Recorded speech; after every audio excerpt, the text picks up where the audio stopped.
Okay, so we were talking about the roles, and you were saying obviously we should have confidence in them, but you sound like you don't have confidence in them. So our local election officials, the local clerks, they do a great job maintaining our voter rolls. I'm really proud of the work that the local clerks do here in Kent County, and we're glad to be good, strong partners with them. However, when it comes to things like new policies that have been implemented, like automatic voter registration, we've seen areas where people who aren't citizens have been registered to vote when they didn't intend to register to vote. So that creates an issue there that needs to be watched over. And when the Secretary of State sent out the applications to all registered voters, whether or not they had requested one, because that's when applications went to those individuals, and that opens room for those types of questions. So that's why it's always important to follow the election law that's written right now, and to allow our local clerks to perform the functions and duties that they are best suited to do and that they do very well.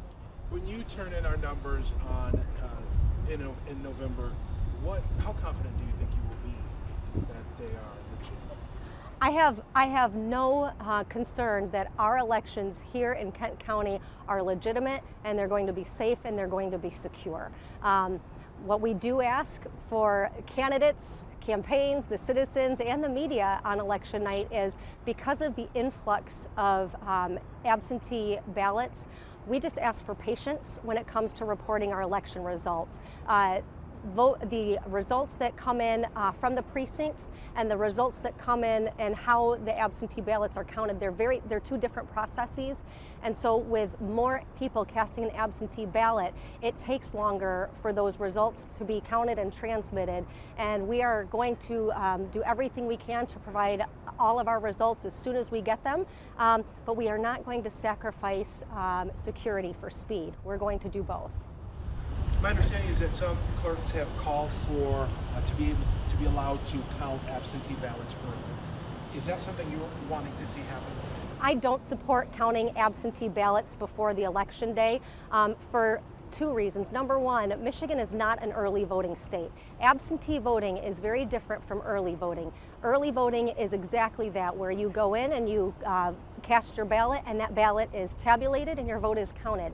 In Michigan, where we have absentee voting, you go and you vote your ballot and you send it in, but that vote is held until Election Day. Your vote is not counted until Election Day. So if a voter changes their mind or something happens that they want to vote for somebody else before Election Day, they have that ability to do so. So I think we need to do everything we can to make sure that we preserve the secure absentee voting process that we have right now, and again, making sure that we are not counting votes until Election Day. And those people too who are worried about sending it through the mail, they don't have to do that. They can take their absentee ballot and walk it right in here and physically hand it to you. Yeah, absentee voting is still up and running. Any voter who wants to cast their ballot via absentee, they can do that. They can request it by mail up until this Friday. However, you don't have to do it by mail. You can go into your local clerk's office and request an absentee ballot, and you can drop off your ballot at the local clerk's office as well and hand it to your clerk. In fact, as we near, we're a week out from the election, as we near Election Day, with uncertainty the pandemic is creating with our postal service, I would in fact encourage people, if they can, to go to their clerk's office and deliver their ballot to their clerk. If you show up to vote at the regular poll on Election Day, if you've submitted an absentee ballot, would that then spoil your absentee ballot? If you've cast an absentee ballot and that's been received by the clerk's office, there will be an indicator in our voter file if a voter goes to the polls on Election Day that they have voted absentee and they're ineligible to vote in the polls. If you did not return your ballot, your absentee ballot, and you want to go to the polls and vote on Election Day, you can do that. We ask that you bring your absentee ballot to the polls, and you can surrender that ballot, and you'll be issued a ballot to cast in the precinct on Election Day.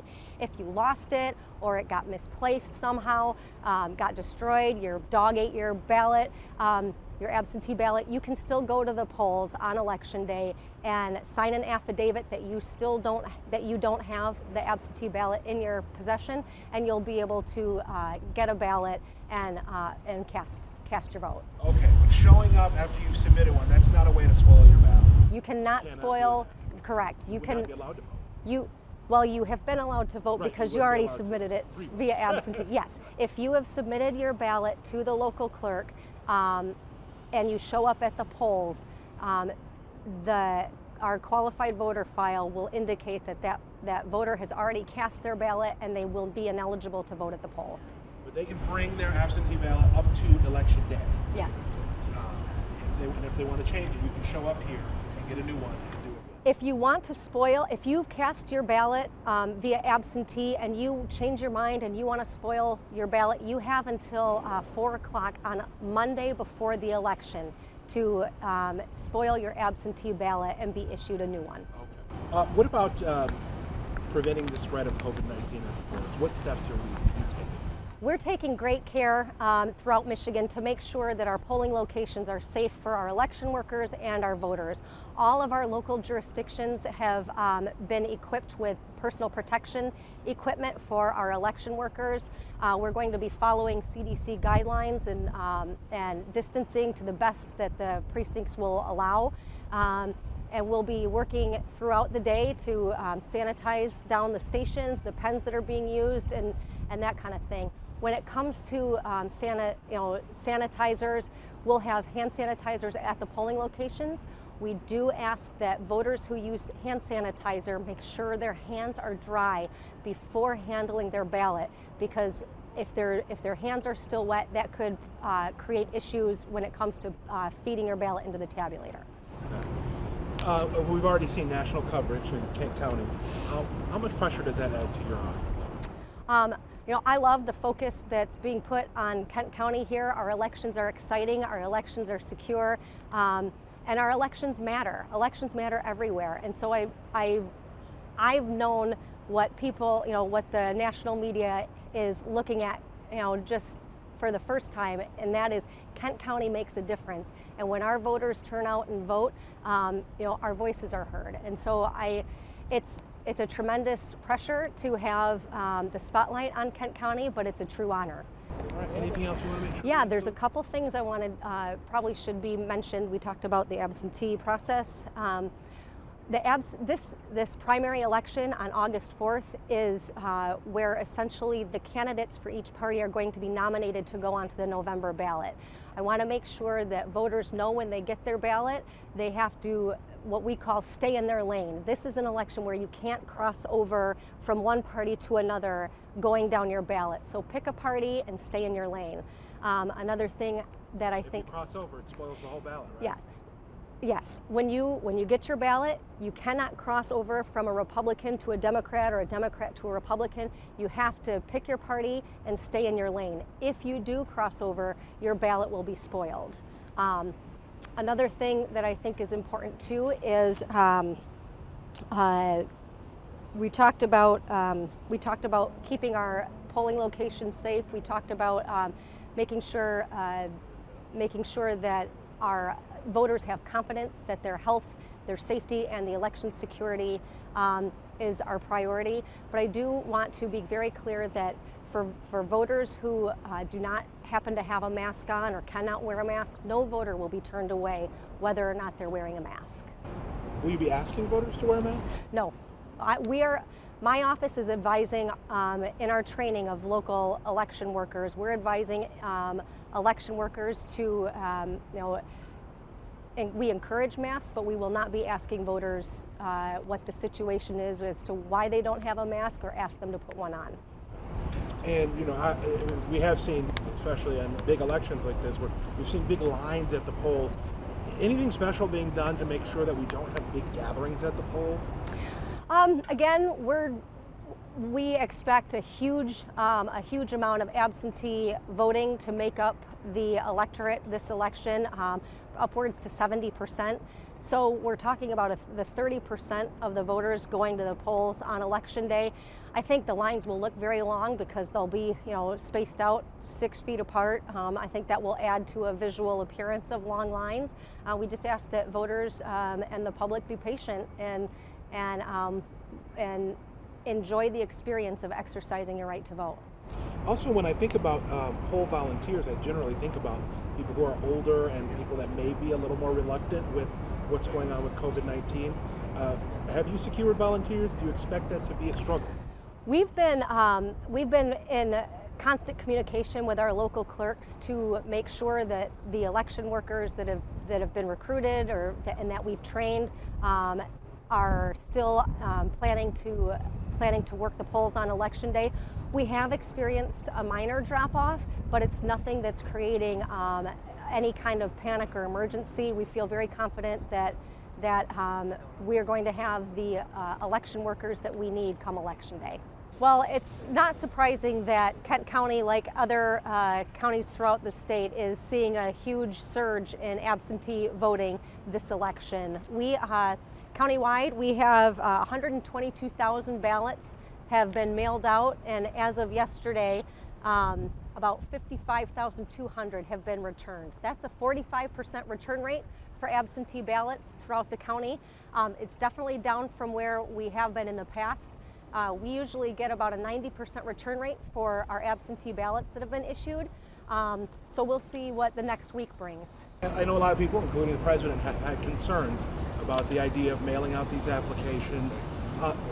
To what extent is the security and the security of the absentee process on your shoulders? Well, mailing out the applications without a voter having requested it is against the state law, and there's court cases that have set precedent indicating such. However, I will say Michigan's elections process is very unique, and we have a lot of checks and balances on the front end of before you get your ballot, your signature is verified. After you send your absentee ballot in, your signature is verified again. And then after all the election results are tabulated, the county has a canvas where we canvass the election. So there's a lot of checks and balances that come into play with Michigan's elections, including the decentralization of our process that really makes Michigan unique and a lot more secure than other states might be. Do you cross-check? I mean, there's been a big concern that people who are dead could still vote. Do you cross-check with death records? That's a really important thing that we need to make sure our voter rolls are cleaned up and are maintained when it comes to people who are registering to vote, moving from one jurisdiction to another, those who have been deceased. Individuals should be, our voter rolls should be maintained, and our elections can only be as secure when applications are going out to voters without them having requested them. That can only be as secure as our voting list is. And we've seen several instances where people who don't live at that address and haven't lived at that address for the last decade have received applications, non-citizens, 16-year-olds. So there's definitely a concern. But again, I will go back to the rest of the process that we have here in Michigan.